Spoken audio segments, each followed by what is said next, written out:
You hear something, but is it real? A memory? A warning? A voice trying to help you, or just the echo of something you've never asked for?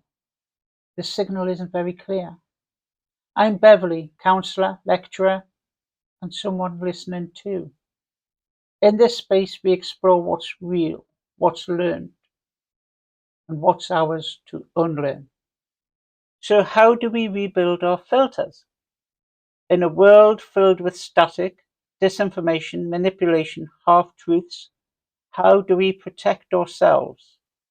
How do we make good decisions, identify what's credible, and still connect with others when the signal feels, more often than not, like noise? Let's start with what we mean by filters. They're the tools, mental and social, that help us sift through all the input. Think of them like a sieve.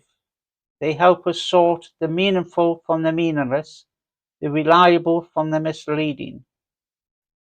Historically, a lot of that filtering came from outside us, trusted institutions, newspapers, broadcasters, local leaders, and shared cultural norms.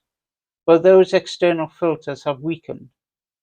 Some have fragmented entirely, which means we are increasingly reliant on building new internal filters: critical thinking, emotional awareness, media literacy, and forging new social filters, networks of trust, community-based checks, collective norms that help us navigate the mess.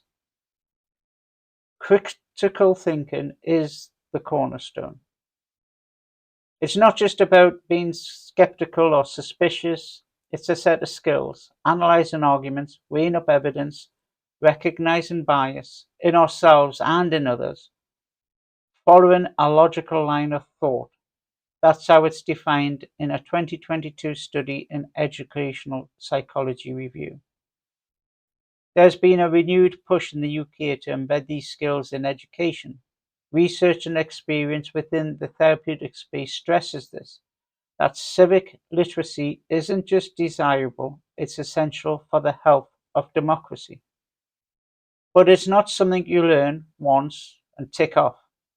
It's a practice, something you use. So we start with questions.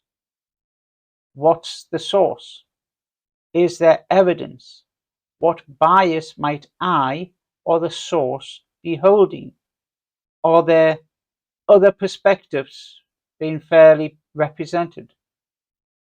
That kind of process doesn't eliminate misinformation entirely, but it does make us less vulnerable to it, and over time it builds a quiet confidence in being able to tell what's creditable. Then there's emotion. We don't often think of that as a filter, but it absolutely is. The way we feel shapes what we believe, what we share, and what we dismiss. A 2023 article in Emotion Review found that high emotion states, fear and anxiety, make us more likely to spread misinformation, not less. If a piece of news sets off a strong emotional response, it's worth pausing. That moment of pause, noticing what we are feeling, becomes a filter in itself. Are we responding to the content or how it makes us feel? In the UK, some mental health organisations are now integrating this kind of emotional media awareness into well-being programs. It's an acknowledgement that media literacy and emotional regulation are linked, and both are vital for the healthy engagement with information. Media literacy, of course, remains fundamental. Knowing how media is produced, understanding the role of algorithms, being able to spot persuasive tactics, these are all baseline skills now. And yet studies from Ofcom and academic work in 2023 show that many people still struggle with this, particularly on fast-moving platforms like social media where false information spreads most rapidly. There are practical habits that help. Check facts using trusted sources. Be skeptical of anything that's going viral or using language designed to provoke. Keep your privacy settings updated and understand how platforms shape what you see. They're not neutral spaces. These steps make up what's sometimes called digital hygiene.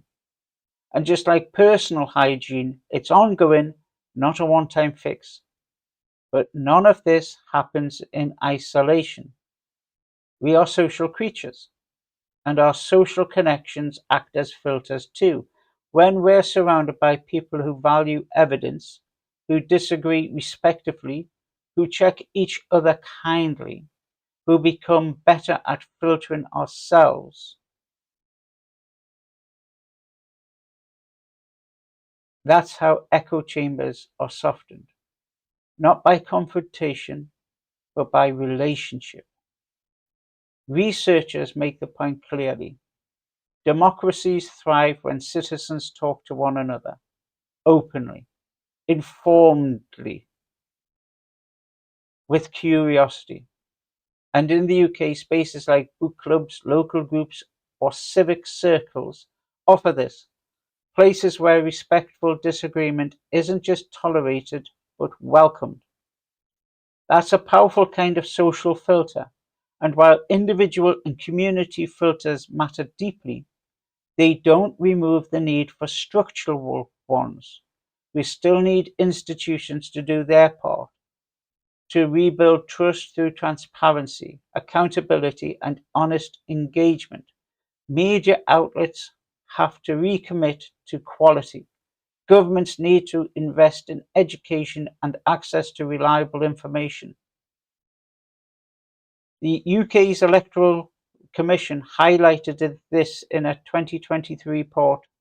Tackling disinformation requires collaboration between media, civil society, government, and tech platforms. It's not just one group's job, it's a shared task. But let's be realistic. Rebuilding filters isn't easy. It takes time, it takes energy, and it assumes a degree of access and opportunity that not everyone has. Digital resources aren't distributed equally. Educational gaps persist. And human biases, well, they're stubborn, hardwired often. And social division makes things even harder. Polarization doesn't just shape opinions, it blocks the possibility of dialogue. And if people can't speak, they can't listen.